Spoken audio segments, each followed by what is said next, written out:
What's up, guys? I am SJ from 10 Points of Slashing, and you're probably here because you either hate the direction that Dragon Age has taken and are looking to engage in a little confirmation bias, or you love it and don't understand the hate. And I'm here to tell you, there is a middle ground. In this video, we're going to be discussing Veilguard at length in the traditional format of our 10-point reviews, where we talk about what I think are the 10 most important things in a video game and award points based on yes or no answers. And at the end of this video, we're going to be answering the question, what is Veilguard missing? In my experience playing Veilguard, I absolutely loved it, and I absolutely hated it. Even in the game's strongest moments, it felt like it was just missing something. It's taken me a few weeks and quite a bit of introspection, but I've identified exactly what that thing is, and it probably isn't what you think. Either way, I look forward to discussing it in the comments with you guys once we get to it at the end of the video. And at the end of the day, my goal is really just that this video helps people on both sides of the extremes see the other side's perspective. So let's kick it off with a few ground rules before getting to the goods. As with everything else on this channel, this video is intended to be a celebration of Dragon Age, despite what is going to come across as some incredibly harsh criticisms. I believe that we should be critical of the things that we love. That said, this is a generally positive review that doesn't pander to any of the culture war bullshit. So if you're here for that drama, I'm sorry to tell you that you won't find much of it here beyond whatever you bring to the comments section. As for the guts of the review itself, typically my style is to only discuss and rate the things that a game has rather than the things that it doesn't. This helps keep things objective. However, and I'm just going to be super straightforward here, all of my harshest criticisms around Veilguard are about what the game does not do. I get that that goes against how games are traditionally reviewed in this series, but honestly, this is Dragon Age, my favorite franchise of all time, and for this game, I'm perfectly willing to break my own rules and review it a bit differently than other games. If this discredits the entire review for you, so be it, and I definitely understand, but I need to be honest with myself in this review if I'm gonna be honest with you guys. So, ladies and gentlemen, the game that I spent a very long time actively waiting for, Dragon Age Dreadwolf. Sorry, I just really wanted to say the cool one. Dragon Age the Veilguard. The first section that we will be discussing is the game's story, the lifeblood of all of the Dragon Age games that have come before, the major draw to this franchise for most of its diehard fans. And I think it's because of that that the narrative of this game is the thing that I am harshest about in this review. So for the first category in story, we will be discussing the game's characters. BioWare's marketing leaned heavily into how awesome the companions in this game are. John Epler, the creative director for Veilguard, said that the game was developed with the characters and character-focused storytelling in general in mind as the central aspect of the Dragon Age experience. The thing that BioWare does best. I can't find the exact quote, but I remember the game director, Corinne Bush, saying that the characters in Veilguard are more fleshed out, relatable, and compelling than in any Dragon Age game prior. And I have to disagree with that. Like, intensely. Let's take a look at Davrin first, and I will walk you through why I disagree. Davrin's story goes that he was basically the security detail for a group of Grey Wardens training Griffins. When that group all died and most of the Griffins were kidnapped, one Griffin in particular, Asan, attached himself to Davrin. As their relationship develops throughout the game, Davrin goes from being slightly disgruntled about having a tag-along to learning to love Asan, while Asan grows from a mischievous and unfocused youngling into a formidable companion fighting by Davrin's side. On paper, anyway. Being a dog lover myself, this sounds and even looks like an extremely compelling story for a character, but it's missing something in its actual execution. The same thing that every single other companion is missing. To talk about that, let me illustrate my experience with a few other popular Dragon Age characters with a graph. Sten starts off in a cage because he murdered a bunch of innocent people. After freeing him and making him fight for you to atone for his misdeeds, he's cold and generally standoffish until you earn his respect. Once you do, he opens up to you, becomes your friend, and genuinely expresses his respect for you. all the while expressing remorse and a desire to be punished for what he did. Anders is introduced in Dragon Age 2 as a Grey Warden mage who has set up a clinic in the less fortunate part of town to help people. Over time, you find out that he's possessed, but he fights through it and enlists your aid to help free him of the demon. Come to find out, he lied to you about freeing the demon and instead blows up a building, killing countless innocent people. Blackwall starts off as a wandering Grey Warden helping to train farmers to protect themselves from the coming threats. You eventually find out that he did something completely despicable a long time ago that resulted in innocent people dying, and has been lying to you about his status as a Grey Warden. He can then be formally sent to the Wardens to actually become one and try to atone for his crimes. Now, let's look at Davrin. Davrin starts off as a cool guy Grey Warden and fish out of water when it comes to training Asan, but he awkwardly does his best. Eventually, by the end of the game, he's a cool guy Grey Warden and a little less of a fish out of water that awkwardly does his best. And that's it. What Davrin and what I believe most of the companions in Veilguard are missing is a compelling arc. That's what makes a strong character in a narrative. Relatable characters are not the same thing as compelling characters. Loghain, for example, is an incredibly compelling character because I can't relate to him. Hear me out, and this may ruffle some feathers, but consider this. What if, when you first meet Davrin, he is incredibly frustrated at Asan and outright pissed off about the whole thing, to the point that he says something along the lines of, "I can't stand having this feathery fuck following me around everywhere." To which the player can say something like, "Damn man, relax, he's a griffin." And Davrin goes, "You try having this idiot bird attached to you at the hip 24/7, it's exhausting." Like, what if Davrin straight up hated Asan when you first meet them? And then, over time, you watch their relationship grow. The game itself doesn't have to change at all. You can have the whole hunting for treats thing, the Gloomhowler questline, everything can stay exactly the same. And you watch Davrin become less and less hateful toward Asan over time, before finally, at the end of the Gloomhowler quest, Davrin directly sacrifices himself for Asan. He makes the decision to be stabbed himself so that Asan can live. And as he lays on the ground in pain, he says, "I love you, boy. Thank you for being my friend." He gets brought back to the lighthouse, recovers with the help of healing magic, and has a conversation with Rook where he says, "I was wrong about Asan. I'm more of a Grey Warden now than I ever have been before with him by my side." That is a compelling character arc. He starts somewhere and goes somewhere else, and the journey is visible and entertaining, but we don't get that. Instead, what we get is Davrin starting kinda neutral and ending a little bit higher than neutral. And that is honestly how I feel about every single companion in this game. We're told that they have these compelling stories, but we're never shown it. And beyond that major complaint about the companions, I have several smaller complaints about all of them and their storytelling. Without doing a massive deep dive into every character, here's a brief shotgun blast of why I just don't feel that any of these people bring anything interesting to the table. Bellara, first and foremost, honestly feels like the supporting character in Syrian's story, and I would much rather have had her questline end with Syrian as our companion in Bellara's place. Overall, I dislike her for the same reason I dislike Meryl in Dragon Age 2. She comes across to me as naive and childlike, and that's just not the kind of person that I personally want to hang out with. Emmerich was great until the end of his story. Up to that point,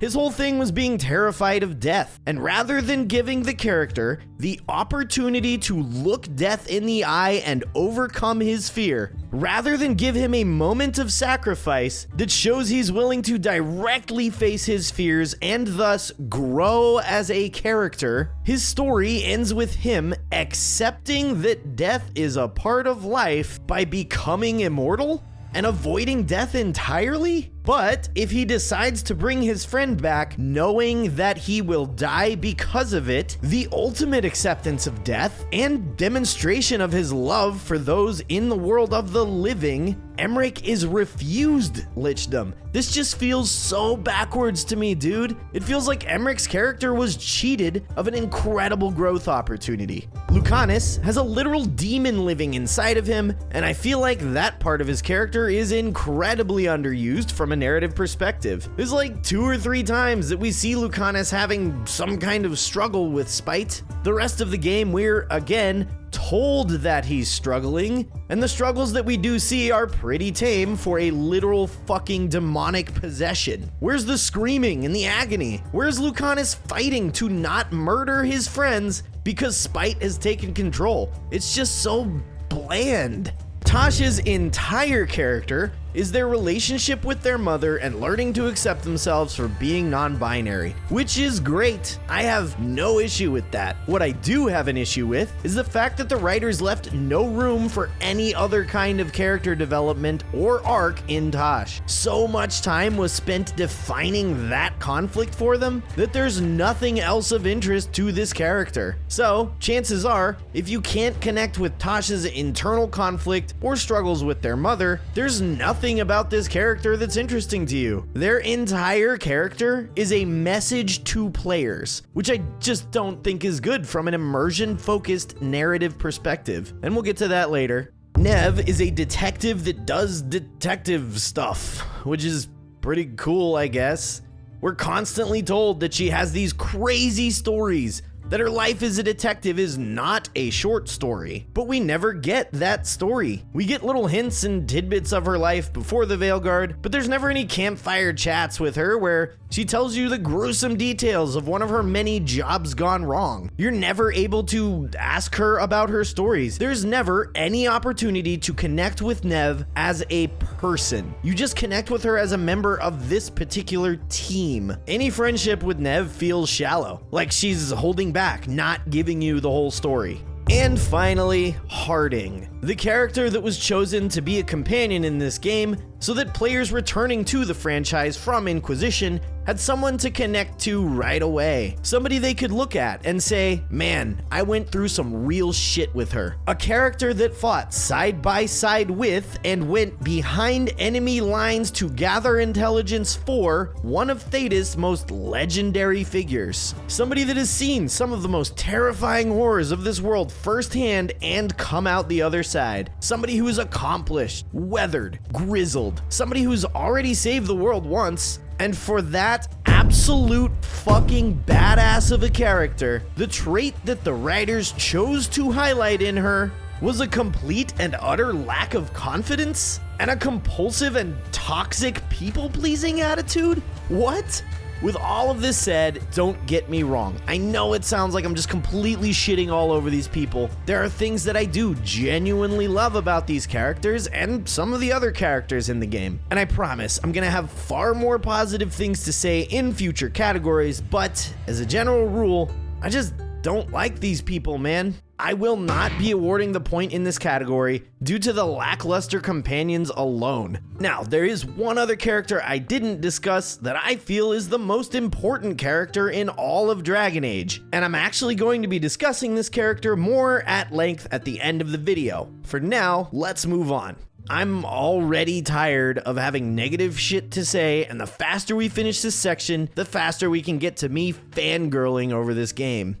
The next category we'll discuss is the game's conflict, the narrative element that compels us, the player, to play the game. And in Veilguard, the main conflict is with the Dreadwolf himself and the Evanuris. Overall, I think that this conflict is incredibly well done, and I think it's a perfect end to the story that started for us 10 years ago with Solas in Inquisition. At first, looking at this category from the perspective of someone who waited to see this exact conflict resolved, you'd think the point would just get awarded based on principle and the establishing questions for this category, which are, is the conflict clearly communicated to me and do I care about it? Obviously, fuck yes to both. I knew exactly what I was getting into with this game and it delivered on it. However, For Dragon Age specifically, what I have always found more compelling than the overall conflict itself, the reason that I am a Dragon Age guy, is all the little conflicts that happen and are resolved along the player's journey. Mages versus Templars, supporting Balin or Harrowmont for the throne of Orzammar, allowing Grace and the rest of the Blood Mages to escape or helping the Templars apprehend them, exiling the Wardens or allowing them to help the Inquisition. These ethical and moral dilemmas, these political or religious conflicts where we're damned if we do and damned if we don't, but we have to make a decision one way or another. And because of that intense conflict and the way we're made to feel about it, we become attached to our decision in a way that shapes and defines our entire experience of Dragon Age, more than stopping a blight or defending a city or saving the world. And, in my opinion, Veilguard is sorely lacking those conflicts in an area of the world that is absolutely perfect for those kinds of conflicts to be presented. We'll get into that in a moment, but let's start by taking a look at what I feel is the one big decision in that style that the game does throw at us: Minrathous or Treviso. This is another place in the narrative that I feel is missing an arc. You're given the choice to save either Minrathous or Treviso. If you save one, the other gets completely devastated by the Blight or taken over entirely by Venatori. But it doesn't though. The ramifications don't feel as severe as we're told they are, because this is another example of the game telling versus showing. If you save Minrathous, Treviso definitely does get super fucked up by the Blight. The sky turns red, all the citizens talk about how the city is destroyed, the water is contaminated, yada yada yada. But you can still take on quests, and you can still talk to people in the city. Life goes on. Same with Minrathous. If you save Treviso, Minrathous doesn't get as messed up, but it does get basically taken over by Venatori. There are less people on the streets, and there are Venatori guards posted everywhere. You can still take on quests, and you can still talk to people in the city. Life goes on. But imagine this. What if the city that you chose not to help gets totally decimated? What if you go back to Treviso and every single person is dead? No survivors. There are no quests to complete, the crows are gone, and the city is completely and entirely overrun by Darkspawn. Imagine the same for Minrathous. 0 civilians on the street due to a brutal Venatori curfew, and every single Venatori attacks on sight. What if your team tells you in no uncertain terms that Treviso is gone, and there's nothing you can do about it? Docktown is gone, and there's nothing you can do about it. Those are consequences that are shown to us. Those are consequences that make you feel something, that viscerally mobilize you against the thing that the game wants you to fight. Instead, we get, the city was devastated, but if you fight really hard, it can recover. This kind of storytelling just isn't nearly as compelling. The stakes are too low. And one of the biggest things that I have an issue with in Veilguard, and I know I'm not alone here, since the first interaction in the franchise that we have with Tevinter, yeah, here it comes, just hear me out though. We know that they're brutal slavers and that Minrathous is essentially the slavery capital of the world. Since 2009, we've known that this city is a shithole that we need to do something about. We even bond with companions that used to be slaves in Tevinter and fight their oppressors. And when that knife landed on Tevinter in the map of Thetis at the end of Trespasser, we knew we're finally gonna be able to do something about it. We're gonna get to go fight slavery in Minrathous. And instead, what we get is a Minrathous where the Shadow Dragons have been fighting slavery so effectively that we barely see any of it in a Tevinter that Magister Dorian Pavis has also been fighting slavery in for 10 years. Narrative-wise, yeah, it makes sense that we don't see excessive slavery in Docktown. It makes sense that we're not freeing slaves because they're not there anymore, and Docktown is a poor part of town anyway. But why? Why take that away from the player? Why set a major piece of this game in Minrathous if you're not going to give the player the entire reason they want to be in Minrathous in the first place? Who made this decision? It baffles me. In every single game or piece of Dragon Age media that has ever come out, we've been told how horrible things are in Minrathous. And then we get there and we're told they got better. What the fuck, dude? I'm sorry, I know this is harsh, but that is absolute bullshit. And this isn't even getting into the apparently now family-oriented and honorable murderers for hire that traffic children, or the pirates that give things back to the people they steal from. But my issue is not with the way that these factions were written. My issue is with the missed opportunity. The opportunity this game had for intense ethical and moral problems for the player to navigate. Huge decisions to be made on nothing but gray areas between right and wrong. The essence of what I love about Dragon Age. It is baffling to me that these things were consciously sidestepped. I will not be awarding the point for conflict in Veilguard. And as far as my general disappointment with the characters and conflict in Veilguard goes, once again, if you had a different experience than I did, awesome. I am genuinely, sincerely happy for you. And with that, the majority of my harsh criticism for the game stops here with the narrative. As I said, I do think this is an incredible game, and if you're still with me here, let's talk about why as we move into the next section, gameplay. We'll start with the easiest category to talk about in any review, is the game fun? And I am not exaggerating when I say that I think that Veilguard is by far the most fun I have ever had with a Dragon Age game from a purely gameplay focused perspective. There are several factors that contribute to why I think Veilguard is genuinely a shitload of fun, and I'm going to be discussing all of them throughout the course of this review. So, for this category specifically, I want to talk about one thing that Veilguard brought to the table that I found myself having way more fun with than I was expecting to.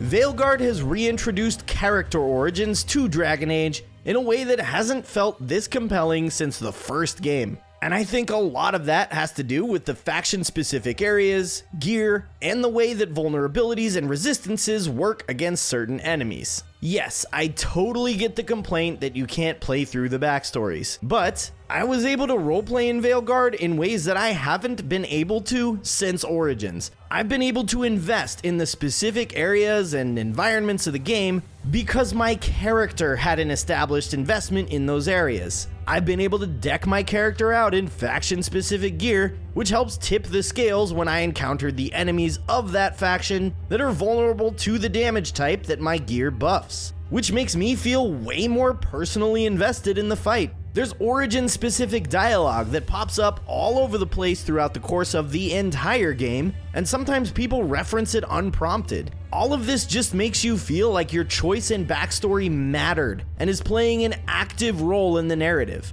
When a game presents you a choice, you should feel the impact of that choice at some point. It's the Chekhov's gun of this genre, and while admittedly, this is one of very few choices in the game that does feel that way, Veilguard has encouraged me to try different character origins and builds in ways that Dragon Age never has.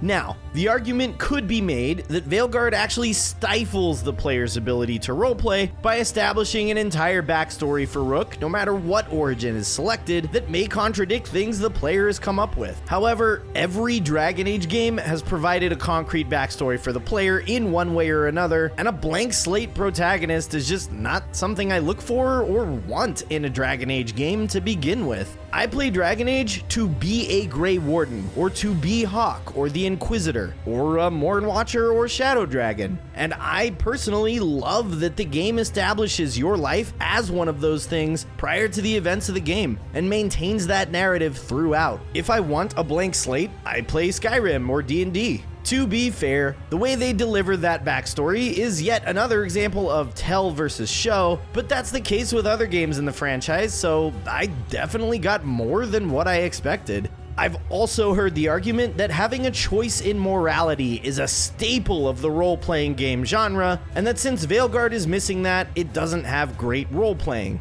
Which I'm just gonna say is just not correct and indicative of a fundamental misunderstanding of the genre. I do agree with the fact that the game is sorely missing the ability to make immoral decisions and direct and aggressive dialogue options, and I am gonna touch on that later. but I think that's a symptom of the actual problem rather than the problem itself. And to claim that Veilguard isn't a role-playing game, or that you can't roleplay in it because it's missing one specific feature that you like, I just don't think that really holds up, man. I still had a great time role-playing as a member of a faction, even while the game was railroading me into being a specific type of person. But I digress. I really wanted to highlight the character origins in this section specifically because goddamn dude, it's been a blast. Point awarded for fun, and let me know in the comments what your favorite class and origin combo has been so far. I love talking about that kind of shit with people. Moving on to the second category in gameplay, is the game challenging? And is that challenge enjoyable? Does it add value and make the game more fun? Or is it just frustrating, lifeless, and RNG dependent? As of this recording, I have completed nightmare runs with a mage and a rogue, and I'm just about to launch the final quest with my warrior. And I have thoroughly enjoyed these runs in ways that I haven't in Dragon Age games in the past. In fact, I'm actually choosing to play in Nightmare because of how much fun I have with it. I've never done this in Dragon Age before. I usually go through a Nightmare run once with a rogue just to say I did it, and then never again. Not the case with Veilguard. And this is due to the completely overhauled combat system that Veilguard brings to the table. And while I know that this is a hot take for some reason, I fucking love the combat in Veilguard. When you really get a handle of it and are able to fluidly move through a fight, attacking when you have an opening, dodging when prompted, using detonations, prioritizing certain enemies, it's insanely fun. And every single combat encounter feels good when you finish it. It hasn't gotten old for me at all. Yes, the enemy variants are all reskins, but I really don't give a shit. It feels good to play. The combat is extremely polished, you have to monitor your health and potions, and you have to master the timing for dodges and parries. If you don't, a single mistake can result in death, even if you have every advantage over the enemy. I do wish there was a setting where your companions could go down, and I feel like it could just be more punishing in general, but they still found a way to make it feel challenging, so all in all, it's not that big of a deal to me. And one of the coolest things that I found myself experiencing, it still feels like Dragon Age. There are times in the middle of a fight that I get flashbacks to Inquisition or even Origins. The combat in Veilguard legitimately feels like a natural evolution in the direction that Dragon Age combat has always demonstrably been moving in. Whether you like that direction or not is for you to decide, but it still feels like Dragon Age to me, man. But yeah, I feel that it's challenging. Good challenge that forces you to learn systems and build skills. Now, with that said, like with any Nightmare run in Dragon Age, the challenge absolutely gets lighter after about the first third of the game. Once you get access to more inventory and upgrades, and expand your skill tree, you can definitely abuse these things to ease the challenge, but it still feels incredible to take down bosses and even minor encounters. I'd be remiss to not mention the custom difficulty system. I love that Dragon Age did this. When I'm not in a Nightmare run, I usually like to roll with this setup. Basically, everything is on the hardest setting except enemy health and vulnerabilities. I like sort of a level playing field where I do just as much damage as they do. It's a blast. Think Instagib in an arena shooter. So all in all, yeah, I'll award the point for challenge based on the merit of the combat alone. And that, my friends, wraps up gameplay.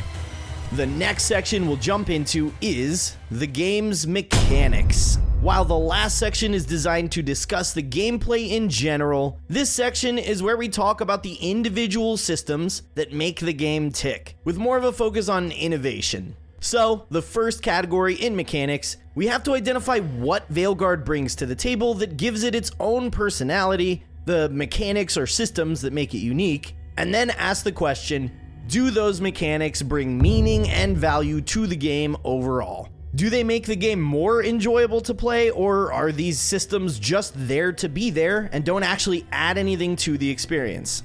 We've already discussed the combat, which I would say is the number one thing that makes this iteration of Dragon Age unique and sets it apart from the others. However, I have heard that it is extremely derivative of God of War, and since I haven't played a God of War game since 2007's God of War 2, I don't really feel qualified to speak on whether or not Veilguard's combat is fresh or innovative in a more general sense. Instead, what I would like to bring up here is yet another hot take for some reason. I love how Veilguard handled gear upgrades. And again, I'll credit my enjoyment of this system to how expansive I felt the role-playing was due to the character origins. My Morn Watcher, for example, would pop open a chest, and I'd see something in my inventory that I'd never used that was green get upgraded to blue. I'd see that it was something that belonged to the Mornwatch faction, and I'd go, let me take a look at that. And then I'd dig into the passives on that item and compare it to passives on others, and start swapping gear around. I'd go back to the lighthouse to upgrade my new Mornwatch setup with the caretaker. Before I knew it, I'd spend like 10 to 15 minutes checking gear, swapping it out, upgrading it, optimizing my build. And that's if I didn't need to run to a merchant to grab more crafting materials. I got so much value out of the way inventory management works in this game. It was absolutely a supplementary experience for me, and I loved it. I don't think this would have worked as well as it did if Veilguard didn't have faction-affiliated gear and the way they set up multiple instances of items so that you do upgrade the quality of all of your gear as the game progresses. It encourages me to try other items and passives and opens up new avenues of gameplay. I'm a gear junkie, dude. I'm a pack rat and I fixate on shit. There's items I'll absolutely be stuck on using, but it's blue. And I just got the orange upgrade for something, so let me check that out. If the onus was solely on me to choose what gear to upgrade in quality, the game would have lost a lot of value that it provided to me in my experience. I will be awarding the point in this category for the inventory management system. The next category in mechanics, do the things that the game asks you to do in its gameplay feel rewarding. This goes beyond a sense of accomplishment and pride, which we'll talk about later. This is talking about a more mundane, low-level feeling. That feeling when you nail an active reload in Gears of War. When you pull off a backstab and kick some poor undead dude off a balcony in Dark Souls. When you hear the secret chime in Tomb Raider because you explored your ass off. These are the things I'm looking for when I'm talking about whether or not a game feels rewarding. Now, granted, those things are kind of the gold standard for what I'm talking about here, but with that said, does Veilguard bring anything like that to the table? And to that, I would say, yes, for a few reasons. I love takedowns. I love that you can build within your skill tree to give you additional benefits to your takedowns. They give the player a great immediate sensory reward, in addition to the fact that combat just feels rewarding in every swing of a sword or cast of a spell. I love seeing a new rune pop up after a difficult encounter, especially when I dig into it and realize that it's something that works perfectly with my build. Runes specifically, more than any other item type in the game, feel like a material reward to me. All around, I experienced a good sense of reward in the gameplay, except in one place specifically. Now, I generally try not to discuss points I've already made or will be making in other categories, but again, this is Dragon Age, so I'm gonna break the rules because I feel like this needs to be said. One of the most, if not the most, rewarding parts of playing a Dragon Age game is navigating through conversations. And for a variety of reasons, conversations were probably the most unrewarding and boring part of the game for me. With that said, despite the lackluster conversations, Veilguard still hit the mark for me with sensory and material reward, so I will still be awarding the point in this category. There's a lot that just feels good on a stupid base level when you're playing this game, and I think those things, those stupid little feelings, are extremely important in video games. And with that, we'll jump into the next section, replayability. Now, being a fantasy RPG, this game has replayability baked into its DNA from the get-go. Mage, warrior, or rogue, what you choose will dictate a massive part of your gameplay experience, and each provides a different gameplay experience. It's a given for a game in this genre, so instead of asking does it or doesn't it, what we'll be evaluating here is how well Veilguard does it. I don't know if I want to show how many hours I've already put into this game, but suffice it to say that Veilguard is currently my 7th most played game on my PlayStation account, and I've been using this one for about 9 years now, I think. So obviously there is replayability here. Let's talk about whether or not it's any good. To kick it off, the first category: can I come back and take a different approach to the game? But more importantly, for a fantasy RPG, does that different approach actually feel different? And I'm gonna give this a pretty resounding yes. We've already talked at length about the roleplay capability with the selection and character origin and how that could shape a playthrough, but what about the difference in classes, the baseline factor in replayability for an RPG? I love when an RPG isn't afraid to beat the player over the head with restrictions based on class. When a warrior cannot break an enchantment, a mage cannot lockpick, a rogue cannot lift heavy debris, so on and so forth. And I did not feel that at all in my gameplay. I also didn't feel it in my companions. Aside from the 3 major afflictions and who can apply or detonate them, it didn't feel like there was any difference whatsoever if I decided to take 2 mages or a rogue and a warrior instead with me. But I did feel a difference in classes in combat, particularly in my nightmare runs, which you'd think is a given, but I've seen this done really poorly in some other incredibly popular fantasy RPGs, where being a mage is just being a warrior, but with magic sometimes, which is fine and definitely has its place in the fantasy RPG sphere. But I personally like the more restrictive kind of classes and really feeling a difference. And I'll say this, I am a rogue first, mage second, warrior last in order of personal gameplay preference. I have a natural inclination to want to jump and flip and dodge all over the place, and that definitely did not translate to playing my warrior. I was encouraged to and rewarded for getting up close and personal and soaking up damage or blocking attacks as a warrior. As a mage, I was encouraged to and rewarded for staying on the outside of a fight and casting into it. As a rogue, I felt a huge difference in combat between the 3 classes, so yeah, the character origins alone add replay value to the roleplay experience, and the classes add replay value to the gameplay experience.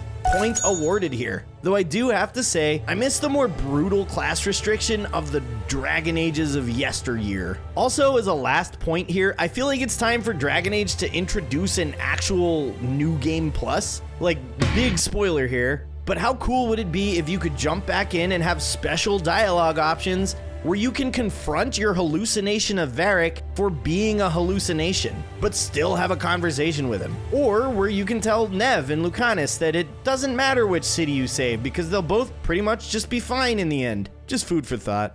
The next category in replayability is, does the game give the player a sense of accomplishment and pride? And most of the time, I point to the achievement list here. Achievements are what I feel are the best way for games to give a player a sense of accomplishment and pride and keep them coming back to and playing the game. That's the entire point of achievements from a design perspective. And Veilguard's achievements were kinda dog shit, actually. I was pretty disappointed. It's all just story related. When a game's achievements show this high of a completion percentage for most of its achievements, that's not a good sign for me. I like achievements you have to work for or little oddities that are off the beaten path. This game rewards you for doing the bare minimum. It just really didn't feel good, man. This is without a doubt the lowest effort platinum I have, and I hate that. But the game is going to get the point here. So how does it come back from having a piss poor achievement list?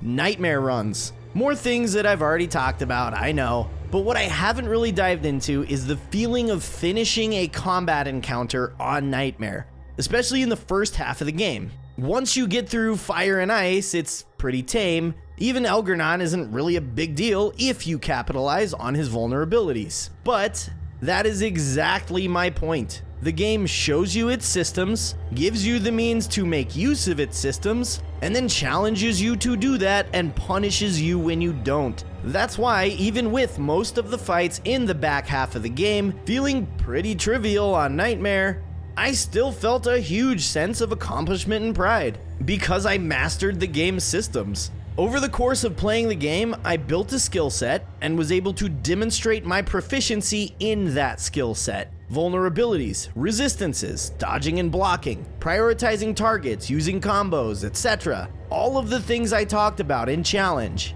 When you master those things and you tune into the fluidity of combat in Veilguard, it feels great when you complete a Nightmare run, and I love the fact that they made it so that you can't chicken out of it. Point awarded for the sense of accomplishment and pride.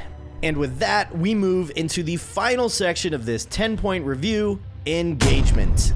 Does the game keep you locked into it? Does it keep your attention and focus on the game's narrative or environment, thus keeping you engaged in the gameplay?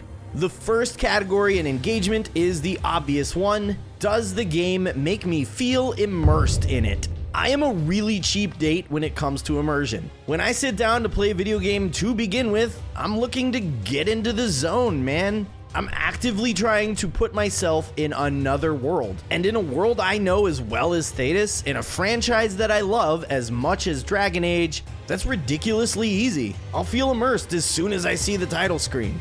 Because of how easy it is for me to feel immersed, I usually rate this category based on how often a game breaks my immersion and how egregious it is when it happens. And for Veilguard, I have this to say. This is one of the least immersive video games I have ever played. Not Dragon Age games, video games in general. Over the course of my entire lifetime, I think Crash Bandicoot was more immersive than Veilguard. Here is another shotgun blast of the things that broke my immersion. Number 1. What is this? I feel like the only purpose this serves is to say, hey, BioWare here. Just reminding you that you are playing a video game rather than enjoying a robust and immersive narrative experience. Number 2. What is this? Why does the game insist on telling you what is going to happen? That completely sucks the fun out of making decisions. Imagine how much better punching the first warden would have felt if it didn't tell you what was about to happen. If the game forced you to accept the consequences of your actions without telling you what the consequences are. You know, like how BioWare has always done things. How any good role-playing game does things. Number 3, my favorite immersion breaker, and probably the cause of most of my disappointment with this game. Hey, we just got concrete, irrefutable proof that every single religion in the world is a lie, and the overwhelming majority of our civilizations are built on piles of bodies that died for those lies. Let's not tell anyone about it, never address it again, and pretend this never happened. Yeah. What? Lastly, the dialogue. Sorry, I have to talk about it. Now, Dragon Age has always been anachronistic. It's one of the things I love about this franchise, and something that I try to emulate in D&D. So that isn't the problem. And while some of the dialogue is extremely wooden and seems like it was written by a teenager, I don't think that's the problem either. For me, the problem with the dialogue is in the delivery and the direction. You can easily tell that a lot of the dialogue recorded for Veilguard was recorded out of context, where the actors and actresses have no idea what is happening in the scene. They're just reading from a piece of paper into a microphone, and they're either delivering them in ways that don't match what's happening, or the direction they're receiving for the delivery of those lines is garbage. I'm not questioning the incredible talent of the voice actors, just the direction. For example, here it sounds like Bellara's voice actress was told, deliver this line like you're telling a scary story to a 6-year-old. It would bring flaming rocks down all around it every 30 minutes. Imagine if she was told to deliver the line like she's telling another adult about something horrible that happened that resulted in people dying. I think that overall the writing is fine. It's the lack of good direction in the voice lines and a failure to provide context to the voice actors that really irks me and is the cause of the cringe. There is no way I can award the point for immersion based on how many times I was violently ripped out of the experience and the narrative while playing this game. So, the last category is the game paced well. And this isn't referring to narrative pacing, this is referring to gameplay pacing, the energy of the game as it moves from beginning to end. Do pieces of the game feel like they drag on for longer than they should or feel abrupt? What I like to do to rate a game's pacing is ask what the pieces of the game are, its major gameplay elements, and determine whether or not those pieces are assembled in a way that feels balanced. For Veilguard, the pieces would pretty much just be combat, conversations or dialogue, and exploration / puzzle solving / platforming. I'd group those all together because they don't really stand apart on their own. And I'll say, hell yeah, I think they feel balanced. I think the poor reaction to the gameplay pacing for Inquisition was one of the huge pieces of feedback that BioWare took to heart in the development of Veilguard, because it shows. There are no sections of the game that suffer from the infamous hinterlands problem, which, for the record, I never really had an issue with the hinterlands. There are no combat sections that drag on forever and feel exhausting, and I think there's a pretty good balance of ambient companion conversation when exploring. There were no platforming sections that felt asinine or too long, like the game was trying to be a puzzle game when it's not. I think a great micro example of the game's pacing is the Act 1 mission Sea of Blood. It's light exploration with ambient conversation, followed by intense combat, repeated 3 or 4 times, with the challenge increasing each time. The last fight before the boss is what I feel is the most challenging, and the puzzle section before that boss is the longest and most involved. I think this is phenomenal level design and lends itself to the overall great pacing found throughout Veilguard. I will award the point in this category. Which brings us to the final scoring for Dragon Age the Veilguard, but there's one more thing I want to talk about before getting to that. In the beginning of the video, I mentioned that there's something that Veilguard is missing. Let's talk about that. When you spend 10 years waiting on something, you find yourself talking about it a lot. Because in a way, that brings you closer to having the thing you're waiting on. And I had had so many conversations with friends about the next Dragon Age game before even Dreadwolf was announced. And in several of those conversations, the other person would say something along the lines of, "I hope it doesn't suck," or "I hope they don't fuck it up." And I always had the same response to that. For me, they can't fuck it up. And I sincerely meant that. Because it was a Dragon Age game, and to me, anything Dragon Age was going to be incredible, because I loved Dragon Age itself, not the video game or the medium through which it's delivered to me. I've thought a lot about those conversations in the past few weeks, because for a while there, I'll admit, I felt like they fucked Veilguard up. But how could they have when I'm still playing it? When I'm still having fun with it? Why do I still feel like it's not what I waited for? What is missing? It wasn't Dragon Age that I loved. It was Thetis, the world that Dragon Age takes place in. This world full of conflict and misery. No good, no evil, no white, no black. Just shades of gray everywhere you look. And people trying to do their best in that. Impossible decisions made about impossible situations. Horrible mistakes made consciously to avoid worse ones. That is what Dragon Age is to me. That's what Thetis is to me. That is the world that if you put a game in, you can't fuck it up. The most important character in Dragon Age is Thetis itself. To me, anyway.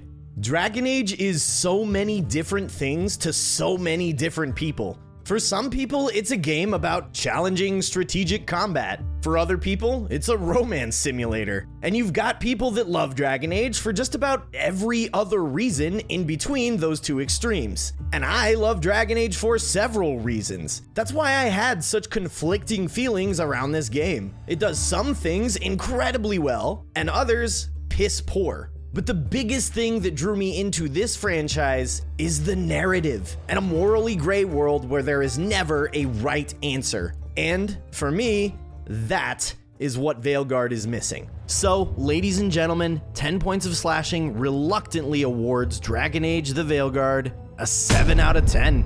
which, when it's all said and done, I do agree with. I legitimately enjoy the hell out of playing this game, and 10 Points of Slashing will absolutely continue to make content about Dragon Age. Let me make it crystal clear. Dragon Age the Veilguard is incredible if you go into it with no expectations, which I'm pretty sure is how it was designed. This game was clearly made more to bring new players to the franchise rather than satisfy the senior wardens among us. Much of my experience was defined by the fact that I went into this game expecting something deeper than a fun game. I went into this expecting something that would have as deep an impact on me and my life that prior games had, which is a ridiculous expectation, to be totally honest. Is it a fault of the game or the developers that busted their asses for years that I didn't have that experience? Or is it just my fault? Who's to say? But this review system was designed to do exactly what it has for this game. Take my emotional reaction to games out of the picture and instead provide an objective rating based on numbers. Because my emotional rating for Veilguard is, unfortunately, a 5 out of 10. So, I'd like to leave you with this, a series of tweets that David Gator, the father of Dragon Age, the guy that pretty much wrote the entire universe, posted. These are Gator's words, and I don't think I could do them justice, but I will say this. If you are a game developer or an aspiring one, if you're in business management and you want to run a game development studio, if you have any interest at all in making narrative-driven video games, invest in your writers. Anybody can write a story, but it takes a very special kind of person to be able to write a compelling story. Thank you so much for watching this video. Let me know in the comments which game you would rather see first. Dragon Age: The First Blight, where you play as the warden that took down Dumat, or Dragon Age: The Dread Wolf Rises, where you play as an ancient elf in Solas's rebellion. Again, thank you. This video was definitely a personal one for me, and a lot of times it hurt to produce it, so I really appreciate your time. Please drop a like and consider subscribing if you liked what you saw, and let me know what you think. Do you agree? Do you disagree? Is my subjective opinion objectively wrong? Let me know. One more time, thank you from the bottom of my heart, and I hope you have an incredible new year. We'll catch you in the next one. See ya.